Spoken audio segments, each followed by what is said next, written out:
అబద్ధాన్ని అసువుగా అచ్చేసి ఇప్పుడు నిజాన్ని నిదానంగా రాసుకొస్తోంది ఈనాడు. క్రిందసారి ఢిల్లీ హైకోర్టులో సాక్షి అంశం మీదన పిటిషన్ వేసి దాని సర్క్యులేషన్ వెల్లడించద్దంటే అసలు ఏ సర్క్యులేషన్ వెల్లడించద్దని కోర్టు ఆదేశించింది. కానీ అప్పుడు ఈనాడు ఏం రాసింది, సాక్షి సర్క్యులేషన్ ఒక్కటే వెల్లడించద్దంది అని రాశారు. తర్వాత ఇప్పుడు మళ్ళీ దాని మీద అప్పుడు తర్వాత రోజున సాక్షి వాళ్ళు అసలు నిజం రాసుకొచ్చారు. ఇప్పుడు కౌంటర్గా మళ్ళీ ఇవాళ నిన్న విచారణ జరిగినటువంటి సందర్భంలో తాజాగా వాలంటీర్ల సాక్షి దినపత్రిక కొనుగోలు వ్యవహారం మీద తదుపరి విచారణను ఢిల్లీ హైకోర్టు బుధవారం చేపట్టబోతోంది. ఈ కేసులో ఈ నెల 14వ తేదీన జరిగిన విచారణలో ఇరుపక్షాల వాదన విన్న న్యాయస్థానం తదుపరి విచారణ తేదీ వరకు తెలుగు దినపత్రికల సర్క్యులేషన్ గణాంకాలను విడుదల చేయొద్దని, ఇది ఇక్కడ చూడండి ఇవాళ నిజం రాశారు, తెలుగు దినపత్రికల సర్క్యులేషన్ గణాంకాలను విడుదల చేయొద్దని ఆడిట్ బ్యూరో ఆఫ్ సర్క్యులేషన్ని ఆదేశించింది. ఆ వివరాలను తమకు సీల్డ్ కవర్లు అందజేయాలని సూచించింది.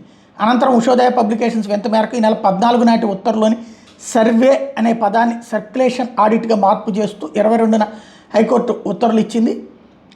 ఈ నెల 14న ఈ వ్యవహారం ఢిల్లీ హైకోర్టులో బుధవారం చేపట్టబోతుంది. ఏం ఆదేశిస్తుందో చూడాలి.